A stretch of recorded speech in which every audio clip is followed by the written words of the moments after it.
Hey guys, it's Nasty here. This is the first video in a series of mage videos I'll be making, and I wanted to start off with the most powerful spec right now, which is Arcane.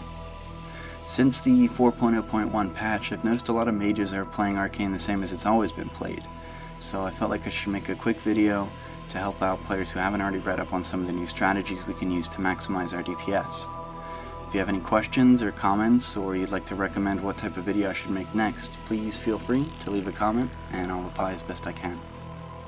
As of patch 4.0.1, there are several talent choices for Arcane. Of course, there are some mandatory talents which all respectable mages will choose, but after those there are about 5 points which you can place wherever you'd like. The optional talents are Invocation, Improved Blink, Prismatic Cloak, Improved Arcane Explosion, and Nether Vortex. I've chosen Improved Blink due to its usefulness on the most difficult fights of the current raids, Arthas and Hellion. On Arthas you can blink, drop the file, and then sprint out of it without spreading it, and on Hellion you can blink, drop Combustion, and then sprint out of that. I chose Prismatic Cloak to reduce invisibility's cast time so that I'm spending more time spamming Arcane Blast and not waiting for invisibility to fade. I didn't take Arcane Tactics because there's another mage in my guild who has already taken that. I suggest the talent to any mages who do not have that buff already covered in their raids. I chose to put the point that would have gone into Arcane Tactics into Nether Vortex. This puts a slow on mobs that are not being tanked, so the Torment the Weak still gives us its 6% damage increase.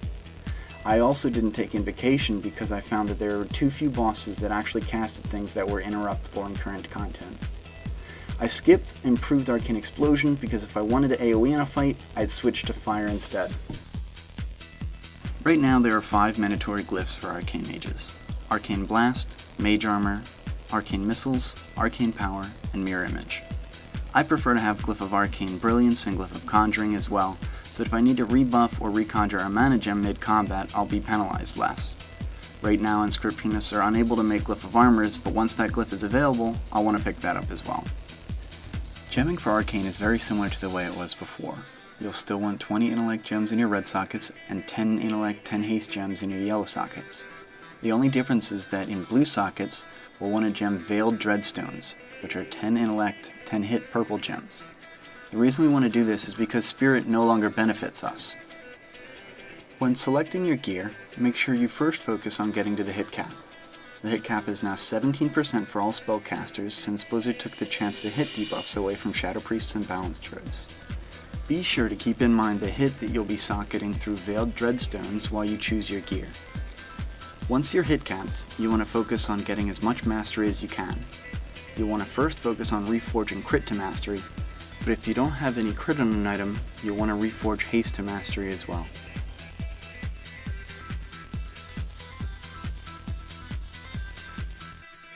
The Arcane Mage rotation is separated into 2 parts, a burn phase and a conserve phase.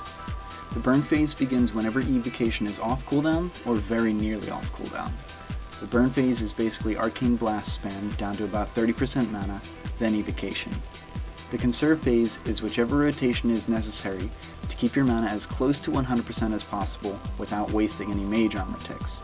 For me, this means Arcane Blast 4 times, then Arcane Missiles, or Arcane Barrage if Missiles hasn't procced. This will keep my mana at about 90%. The reason you use the conserve rotation is because you want to keep your mana high so that your mastery contributes the most it can during the course of the fight. Once I see my mana gem about to come off cooldown, I know that evocation should be ready in 20 to 30 seconds and it's time to use that mana gem along with whatever cooldowns are available to start another burn phase.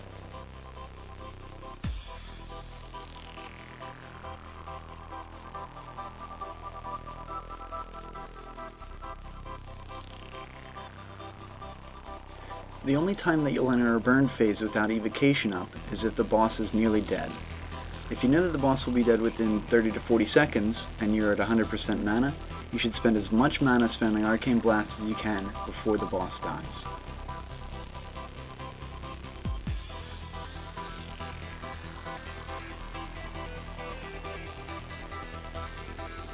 Once again, if you have any comments or questions, please leave a YouTube comment below.